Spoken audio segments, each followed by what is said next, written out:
ఈరోజు మనం అరుణ్ కసాటా స్లైస్ ఎలా ఉంటుందో దీని అన్బాక్సింగ్ చేసి చూద్దాం. దీని బాక్స్ అయితే చూడ్డానికి ఇలా ఉంది. దీని కాస్ట్ 50 రూపీస్ అనమాట. ఈ స్లైస్ చూడ్డానికి ఎలా ఉందో బాక్స్ షేప్ కూడా అలానే ఉంది. చాలా ఫ్యాన్సీగా ఉంది. బట్ ఇది ఓపెనింగ్ చేయడం నాకు కాస్త కష్టం అనిపించింది. బట్ సింపుల్ మీరు ట్రై చేస్తే చూడొచ్చు. అది యాక్చువల్గా వెనక నుంచి డైరెక్ట్గా ఓపెన్ చేయాలి. బట్ నేను ఇక్కడ ఏదో ట్రై చేశాను. బట్ మనం ఇక్కడ ఈ వీడియోలో కసాటా స్లైస్ 50 రూపీస్కి వర్తా కాదా అని తెలుసుకుందాం. చూడండి, ఇలా బ్యాక్ నుంచి ఓపెన్ చేస్తే డైరెక్ట్గా ఇలా ఓపెన్ అవుతుంది. వీళ్ళు ఒక కవర్తో ఆ స్లైస్ని ఇలా ప్యాక్ చేసి పెట్టారు. చూడడానికి మాత్రం చాలా బాగుంది. 4 డిఫరెంట్ ఫ్లేవర్స్ ఐస్ క్రీమ్స్ ఉన్నాయన్నమాట దీంట్లో.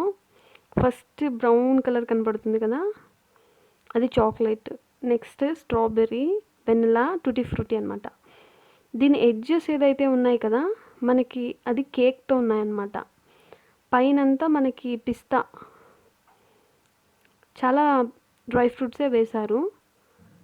చూడ్డానికి మాత్రం చాలా అందంగా ఉంది. ఇది తినడానికి కూడా చాలా టేస్టీగా ఉంది. ఫుల్ క్రీమీగా. చూడండి ఎన్ని డ్రై ఫ్రూట్స్ వేశారు.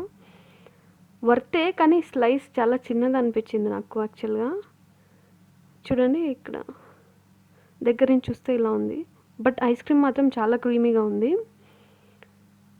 టేస్టీగా కూడా ఉంది. ఇది 50 రూపీస్ వర్తే అండి. తీసుకొని ఒకసారి ట్రై చేయొచ్చు. బట్ మనం రెగ్యులర్గా తీసుకోవడానికి అంత బాగుండదు. ఒకసారి ట్రై చేయొచ్చు. మీకు గనక ఇది నచ్చినట్టయితే నా ఛానల్ సబ్స్క్రైబ్ చేసుకోండి. Thank you friends.